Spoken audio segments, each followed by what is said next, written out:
Hello and welcome to another episode of Spotlight North Carolina Cooperative Extension. I'm your host, Rebecca Benton. North Carolina Cooperative Extension is comprised of two land-grant universities, NC State University and NC State University. Today, I have with me two special guests. I have Chef John Latour and Angie Lawrence. Chef John Latour, will you tell us a little bit about yourself? Thank you, Rebecca. Thanks for having us here today. My name is Chef John Latour, and I'm the Program Director and Chef Instructor for Healthy Families, Healthy Futures.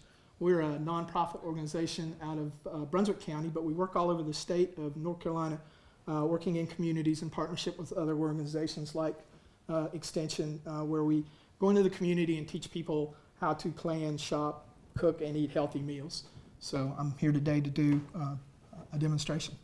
And Angie, would you tell us a little bit about yourself and your program? Yes, I work for the North Carolina Cooperative Extension in Brunswick County, where I met Chef John, and I work for the Expanded Food, Nutrition, and Education Program, which is very similar to what Chef John does: plan, shop, cook, eat, and move more. So I like to do the move more better than the cook more, so that's why we make a really good team. And how did you two come together as a team? Tell me a little bit about that process. So right when COVID started, as when I started my new position with FNEP, I've been with the Cooperative Extension for 13 years. And so as I started, I got a call from Chef John, and he wanted to know how he could help me, but I had just started, so I wasn't really sure. So it took a little time, and our FCS agent and our 4-H agent worked with Chef John to do a team program. And then after that, I finally got my feet under me and got an opportunity to work at Cardinal Point with the Kiwanis. And they asked us to do a teen cuisine program with the young boys, it was mostly boys, young boys and girls that were there. And I asked Chef John to join me. And we were outside under a picnic shelter, making salad dressings, whatever you can think of. We were out there cooking it. I was teaching the nutrition part, and he was teaching them how to use their knives and measuring cups, and it was a pretty cool program. It sounds like a great partnership. Now, what do you two have in store for us today? So today, we are actually making a recipe from our Choosing Fruits and Vegetables, not curriculum, but the lesson that we teach.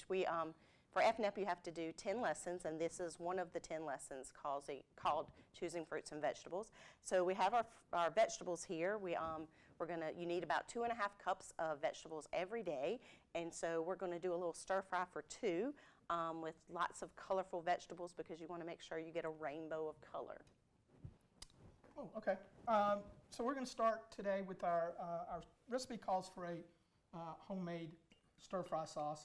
There are a lot of stir-fry sauces out on the grocery store shelves, but this one's made very low sodium and lots of healthy items inside of it. So we made this ahead of time because it does set up a little bit.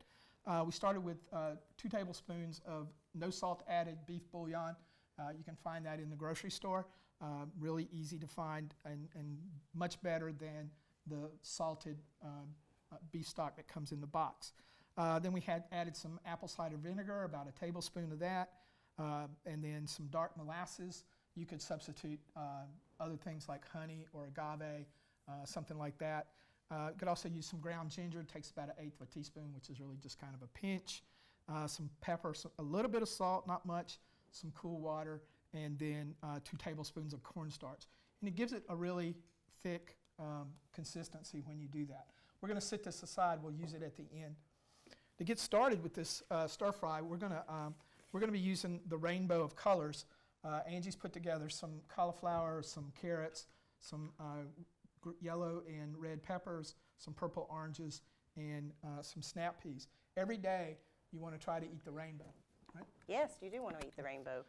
What's really cool about these different vegetables is they're packed with vitamin C and vitamin A. Vitamin C is really good right now because we all are probably suffering from allergy season. It's flu season, COVID season.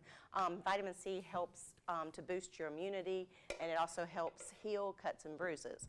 And vitamin A actually helps us to see at night. So these particular vegetables are full of vitamin C and vitamin A.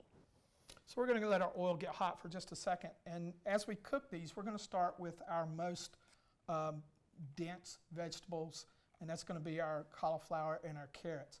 The reason why we do that is so that these are going to cook the longest. You don't want to take a bite of a raw piece of cauliflower or a raw piece of carrot. You want to try to get them to soften up just a little bit. So I'm going to go ahead and start adding this in. My oil's getting hot. You can hear it sizzle. We've added some carrots. And we're real lucky to be in the state of North Carolina because we have great access to fresh fruits and vegetables, especially down in the eastern part of the state. We're the #1 producer in the country of sweet potatoes, and we are also about the #4 producer in the country of strawberries. So we have great opportunities to use the fresh vegetables. We have great seasons here. So I'm just going to get this all nice and stirred up. It's going to take a few minutes to get hot through. And stir fries are really good from the standpoint of you can use anything. Any vegetables, raw vegetables will work. Cauliflower this summer, you'll have access to yellow squash and zucchini, and that makes a great stir fry. So you just have to see what's out there, shop the farmers markets and the food stands to see what's really fresh. What's really nice about this also is that when you're shopping, you can make sure that you're planning your meals throughout the week and whatever vegetables you're going to use, because obviously I cut up vegetables that I have extra of, and so I use some, I roasted some, you can put up some in a soup, and so if you plan your meals throughout the week, you can use these vegetables throughout the week because you don't want to cut them up and then throw them out because you never use them. Yeah, a real good part of meal planning is to take stock of what you have in your pantries, in your refrigerator, in your freezers, and then plan meals around those items plus certain proteins. And then if you buy vegetables like we do, you can use them multiple different ways: stir fries, soups, salads. They go a long way. You've got to kind of be sure you're buying them to use them and not just let them sit in the refrigerator. And you can also use frozen vegetables. True. So can you tell us a little bit about how you use the frozen vegetables in Yeah, place of the... fresh is always going to be best. Right. But if you can't find fresh, or if it's a season where you may not be able to get something, go look in your groceries freezer section and just look at things like the California blend, which is cauliflower, carrots, broccoli, or maybe a fajita blend or something like that. It's peppers and onions. I do a class where we do breakfast burritos, and to cut down on the amount of labor that it takes if you want to do it really quick, we use a bag of frozen fajita vegetables, and we saute that off with some eggs and then make breakfast burritos out of that. So that works really well, especially if you have young kids that are just learning how to cook and you're not real crazy about them working with knives. Just use the frozen. Canned is also an option, but always look for your non-salt added or your low sodium items. Stores are getting really much better about having those on the shelves, and they're not any more expensive, but you want to cut down on the sodium. Right. I'm going to add my snow peas. I've got most of this starting to look really good. It is very colorful. It looks Very beautiful. colorful. We're eating the rainbow today, 5 a day, the colorway. Shout out to my friends back home where they teach that class. And then we're going to, and notice we're using an electric skillet. You can put this on the stove top. Yes. It works just fine that way. No big deal. But because we were in the studio here today, we decided to use an electric skillet. But a griddle cooktop works.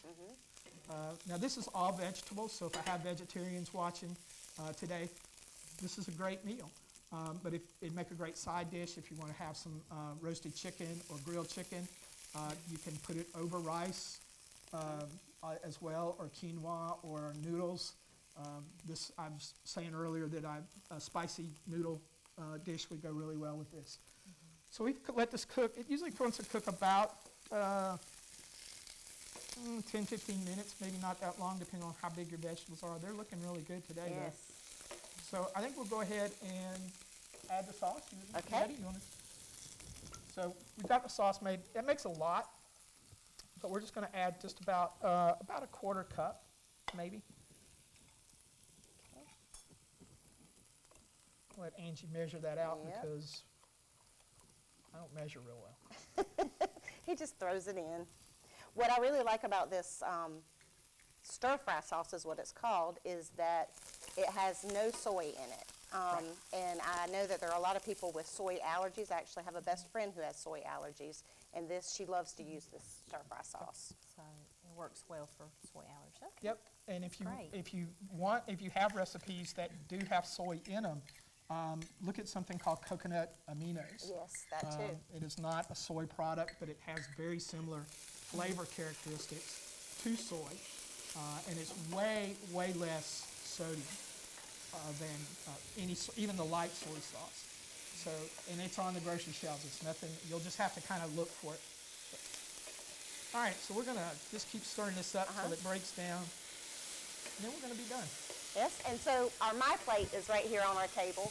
And when you're eating, you want to make sure that you are getting all the food groups. There are 5 food groups: fruits, vegetables, grains, protein, and dairy. Like you said, you can add some rice to this, and so a good whole grain rice would be good. And maybe add a little bit of protein like chicken, and have a glass of milk, and maybe have an apple afterwards. Yep. And Angie, can you tell us a little bit about which part of which curriculum and which lesson this is again, just for the audience? This is choosing more fruits and vegetables from our Eat Smart, Moving More. And so this is actually one we teach right at the beginning, and we go over my plate and talking about how much fruits and vegetables you need each day. You need at least 2 cups of fruit and 2.5 cups of vegetables. I'm holding my fist because I teach all my kids that this is a fist size. This is a cup of vegetables. Okay. And is there any other tips you have about serving sizes? We have a few more minutes on the show, so if you want to talk a little bit about it. Serving sizes. So we got, this is a cup. If you do your hand like this is a half a cup, right?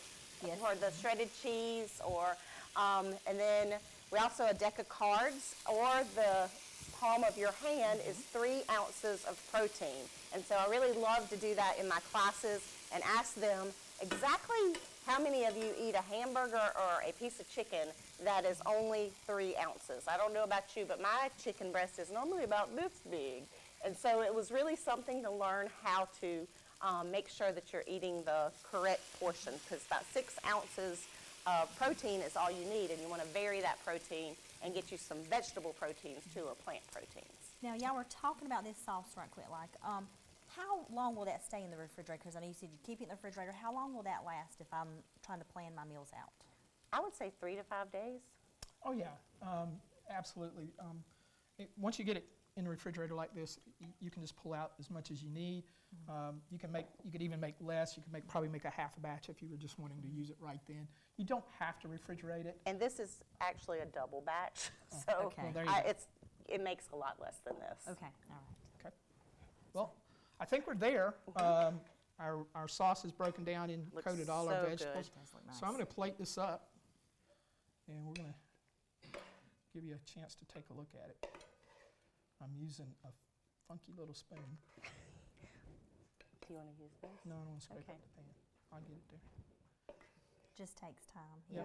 I Like learned it's that so a pretty. long time ago about putting metal in my mama's pans. Oh, no, ma'am. Oh, yeah. I get on my daughter for doing that, and I would not want to use a metal spoon if she saw me doing it on TV. You would definitely get in trouble. You definitely Boy, would I get in would. trouble. Yep. Also, you could sprinkle a little, if you like spicy, you could add a little bit of chili flakes. Sesame seed, toasted sesame seeds would be good. Just sprinkled over Gosh, this that as looks well. delicious. Thank you. You know I don't make bad food. Never It have. does smell absolutely wonderful, and that is absolutely beautiful. I see that rainbow of color Yes. on there. I can only imagine the nutrients that are packed in this stir fry right here. Absolutely. And it's also full of fiber, which fiber keeps you full. So it's really good. That's why it's really good to get your fruits and vegetables throughout the day, because it makes sure that you make it to that next meal without snacking on things you probably don't need to be snacking on, like That's true. cookies and cakes. And this would be good anytime. You could actually, throw an egg on this and make it breakfast, Oh, yeah. and get your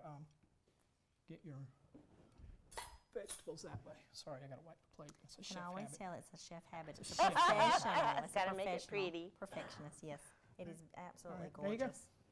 Well, guys, I just want to say thank y'all so much for sharing your stories with us today, sharing your recipes. Thank you. I look forward to hopefully working with you guys in the future. And if anybody wants to contact you guys about your programs, how can they get up with you? So they can get up with us on Facebook, or actually with me, you can call 910-253-2610. That's the North Carolina Cooperative Extension in Brunswick County. Or you can email me at Angie_Lawrence@ncsu.edu. Our website is www.eathealthync.org, and you can also reach me through email at chefjohn@eathealthync.org. And I'd love to hear from you, and we can partner on some demonstrations And or we classes. actually have a couple of programs coming up. On Saturday, we're working with our restitution program with parents and children.